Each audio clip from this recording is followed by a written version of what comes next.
Ce joli bâtiment de style néoclassique qui je peux trouver devant eux là, c'est le musée de télécommunications à Kuala Lumpur en Malaisie.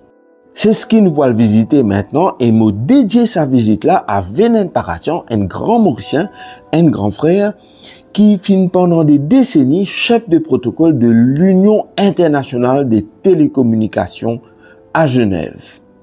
Sa gros téléphone qui nous trouvait comment nous rentre dans la cour musée là, annonce déjà les couleurs de cette remontée dans le temps des télécommunications.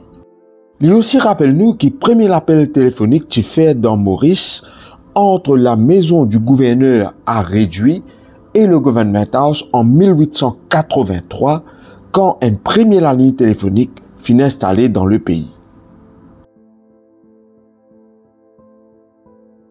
Comment nous rentre dans musée là, nous gagnons une timeline de télécommunication qui bien sûr passe par la communication.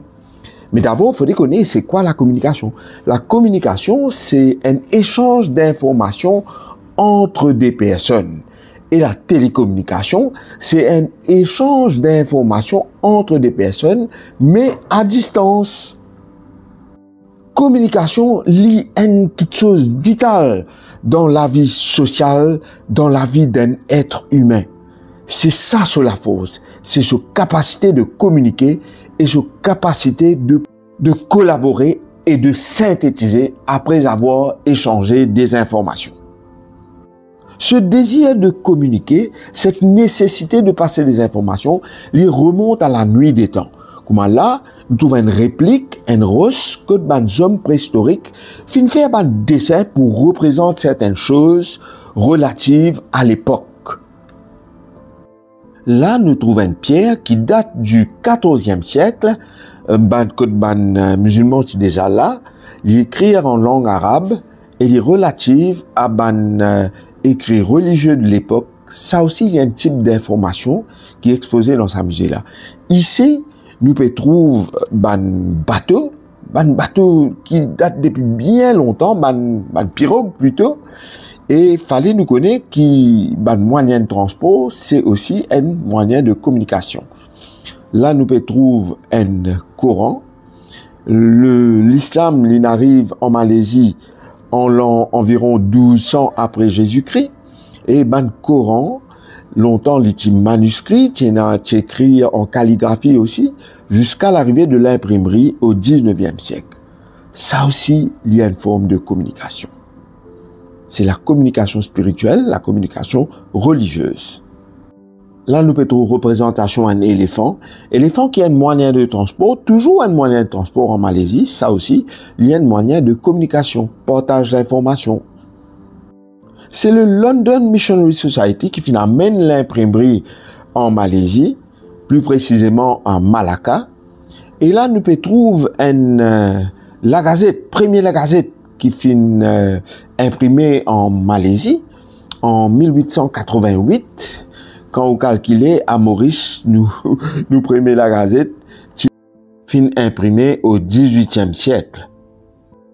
Et une des plus vieilles publications francophones est mauricienne, qui fut imprimée pour la première fois en 1832, mettant malheureusement la clé sur le paillasson en 1981.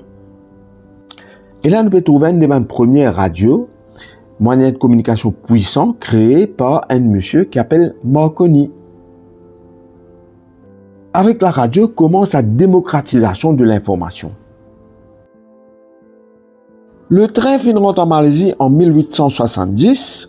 Le train en lui-même, c'est un moyen de transport rapide, un moyen de communication. Mais le train, c'est aussi un catalyse pour la télécommunication parce que le train passé est un développement économique et social. Et ça encourage différentes méthodes de télécommunication entre les régions qui tu peux développer. Libo nous rappelait qu'il a aussi l'île Maurice devance la Malaisie parce que le train rentre à Maurice en 1864 alors qu'en Malaisie, il rentre en 1870. Check ça premier téléphone là, appelle ça un candlestick. Il date de la fin du 19e siècle. Bien sûr, il pas de photo, pas de capable internet, pas de capable filmer, mais seulement toujours tu capable partager l'information à distance. Check l'autre là. Ça, il date de 1981, toujours pas capable filmer, toujours pas capable de photo, toujours pas capable faire vidéo. Check la reconstitution de sa standard téléphonique à l'époque là. Côte ban opératrice, c'était surtout un travail féminin, côte ban opératrice, tu assures une connexion téléphonique entre celui qui appelle et celui qui reçoit.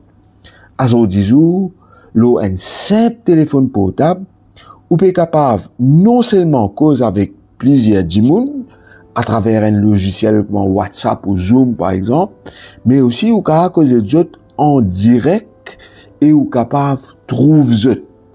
Et bandi moun la zot capable cause entre zot. C'est dire comment la télécommunication fin fait un progrès fulgurant. Dans quelques années, peut-être nous n'est plus pour besoin facteur, comment nous pouvons trouver là. Facteur aussi, c'est un acteur dans la communication.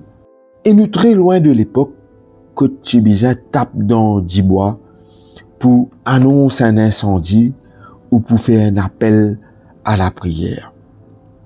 Sur ce, moi j'espère que je suis content ça tient incursion dans la communication. Là, il y a beaucoup les autres domaines qui nous pas fin couverts comme la télévision, ordinateur, etc. Bien sûr, faute de temps, mais toujours nous gagne l'idée, c'est quoi la communication et c'est quoi la télécommunication. Merci et bonne journée.